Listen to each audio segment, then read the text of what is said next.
శ్రీ సాయినాథాయ నమః. శ్రీ సాయి సచ్చరిత్రం 51వ అధ్యయనం. సద్గురు సాయి యొక్క గొప్పదనము, ప్రార్థన, ఫలశ్రుతి. శ్రీ సాయి సచ్చరిత్రలోని 52, 53 అధ్యయనములు ఇందు 51వ అధ్యయనంగా పరిగణించవలెను. ఇదియే చివరి అధ్యయనం. ఇందు హేమాడు పంతు ఉపసంహార వాక్యములు రాసెను. పీఠికతో విషయ సూచికనిచ్చినట్లు వాగ్దానం చేసెను. కానీ అది హేమాడు పంతు కాగితంలో దొరకలేదు. కావున దానిని బాబా యొక్క గొప్ప భక్తుడగు బీవీ దేవ్ ఠానావాసి ఉద్యోగమును విరమించుకొనినటువంటి మమల్తాదారు కూర్చెను. ప్రతి అధ్యయనము ప్రారంభంలో దానిలోని అంశములను ఇచ్చుట చేత విషయ సూచిక అనవసరము.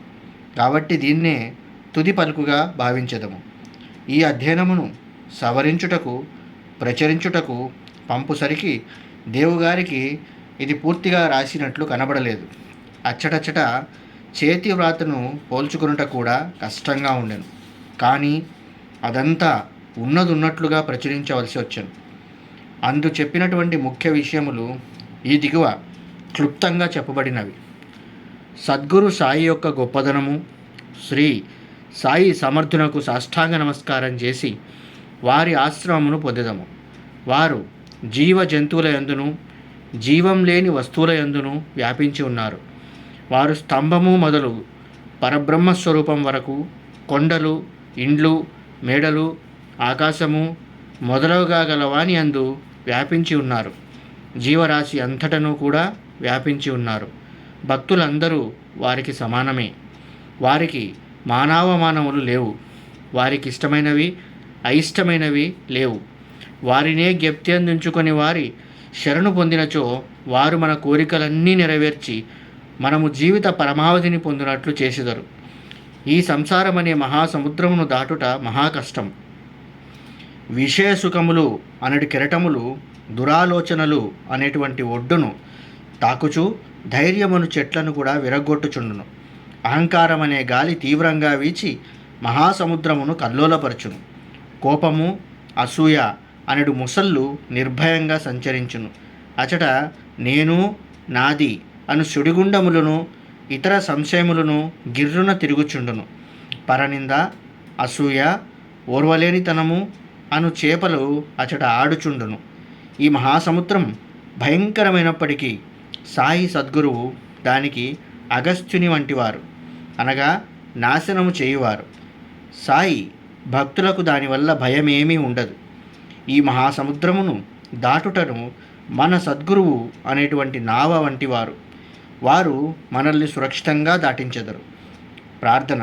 మనమిప్పుడు సాయిబాబాకు సాష్టాంగ నమస్కారం చేసి వారి పాదములు పట్టుకొని సర్వజనుల కొరకు ఈ క్రింది ప్రార్థనను చేసేదము.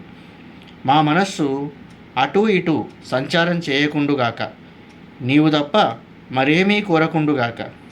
ఈ సచ్చరిత్రము ప్రతి గృహమునందు ఉండుగాక. దీన్ని ప్రతినిత్యం పారాయణ చేసిదముగాక. ఎవరైతే దీనిని నిత్యము పారాయణ చేసిదరో వారు ఆపదలు తొలగిపోవుగాక. ఫలశ్రుతి. ఈ గ్రంథమును పారాయణం చేసినచో కలిగేటువంటి ఫలితమును గురించి కొంచెం చెప్పుదుము. పవిత్ర గోదావరిలో స్నానం చేసి షిరిడీలో సమాధిని దర్శించి సాయి సచ్చరిత్రం పారాయణను చేయుటకు ప్రారంభించను. నీవిట్లు చేసినచో నీకుండు ముప్పేటుల కష్టములు తొలగిపోవును. శ్రీ సాయి కథలను అలవోకగా విన్నను. ఆధ్యాత్మిక జీవితం నందు శ్రద్ధ కలుగును. ఇంకను ఈ చరిత్రమును ప్రేమతో పారాయణం చేయుచున్నచో నీ పాపములన్నీ నశించును. జనన మరణములనేటువంటి చక్రం నుండి తప్పించుకొనవలనన్నచో సాయి లీలలను చదువుము. వానిని ఎల్లప్పుడూ జ్ఞప్తియందు ఉంచుకొనము. వారి పాదములనే ఆశ్రయింపుము. వానినే భక్తితో పూజింపుము. సాయి లీలలనే సముద్రములో మునిగి వానిని ఇతరులకు చెప్పినచో అందు కొత్త సంగతులు గ్రహించగలవు. అవి వినువారిని పాపముల నుండి రక్షించగలవు. శ్రీ సాయి సగుణస్వరూపమునే ధ్యానించినచో క్రమంగా అది నిష్క్రమించి ఆత్మసాక్షాత్కారమునకు దారి చూపును. ఆత్మసాక్షాత్కారమును పొందుట బహు కష్టం. కానీ నీవు సాయి సగుణస్వరూపం ద్వారా పోయినచో నీ ప్రగతి సులభమగును. భక్తుడు వారిని సర్వస్వ శరణాగతి వేడినచో అతడు తాను అనుదానిని పోగొట్టుకొని నది సముద్రంలో కలిగినట్లు భగవంతునిలో ఐక్యమగును. మూడింటిలో అనగా జాగ్రత్త, స్వప్న, సుషుప్త అవస్థలలో ఏదైనా ఒక్క అవస్థలో వారి యందు లీనమైనచో సంసార బంధముల నుండి తప్పించుకొందువు. స్నానం చేసిన పిమ్మట ఎవరు దీనిని భక్తి ప్రేమలతోనూ పూర్తి నమ్మకంతోనూ పారాయణం చేసి వారం రోజుల్లో ముగించెదరో వారి ఆపదలన్నీ నశించగలవు.